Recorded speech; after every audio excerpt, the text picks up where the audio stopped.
He's still in Toronto, but now he's moved here. He's residing in Montreal. Give it up, everyone, for Lili White.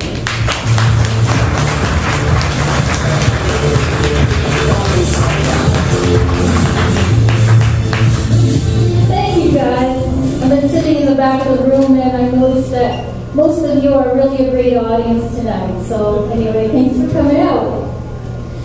Now, I don't know if you've noticed this, but usually when you practice something like over and over and over again, eventually you become good at it, right? Or at the very least a little bit better. Not me.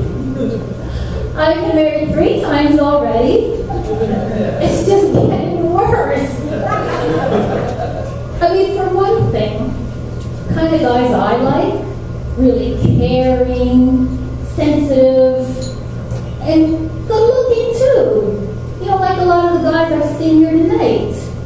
But those guys are never available because they're already in relationships, right? With other men. And the other thing is, I am a magnet for weirdos. Surprise, surprise.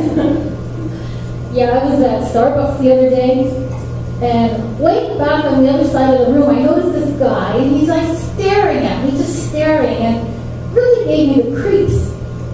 And I went and I told my girlfriend about it, and she goes like, that's normal. Guys stare at me too all the time. Yeah, really? With binoculars? Oh my gosh, I can't. I'm not kidding you. Anyway, she tried to set me up on a blind date once. Well, she did, in fact, set me up on a blind date. And it was just like the worst thing. The only thing we had in common, if you can even call it that, I mean, he was legally blind, I was legally separated. That's it. And I said to her, look, never again. No more blind dates, all right? I mean, I don't care how nice the guys are. They're like just too touchy-feely, you know, for me. And I had, you've heard of Friends with Benefits, right? I had a Friends with Benefits once.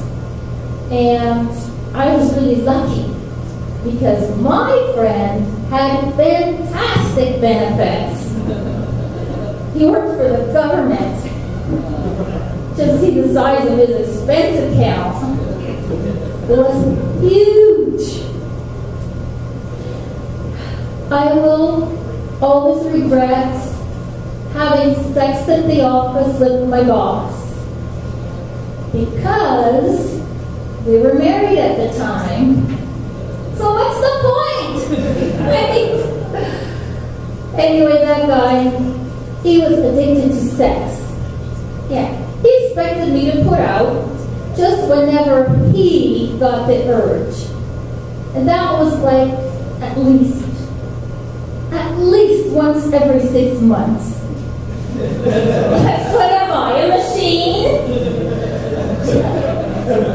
That guy, he never had a clue I was faking orgasms. I mean, how could he?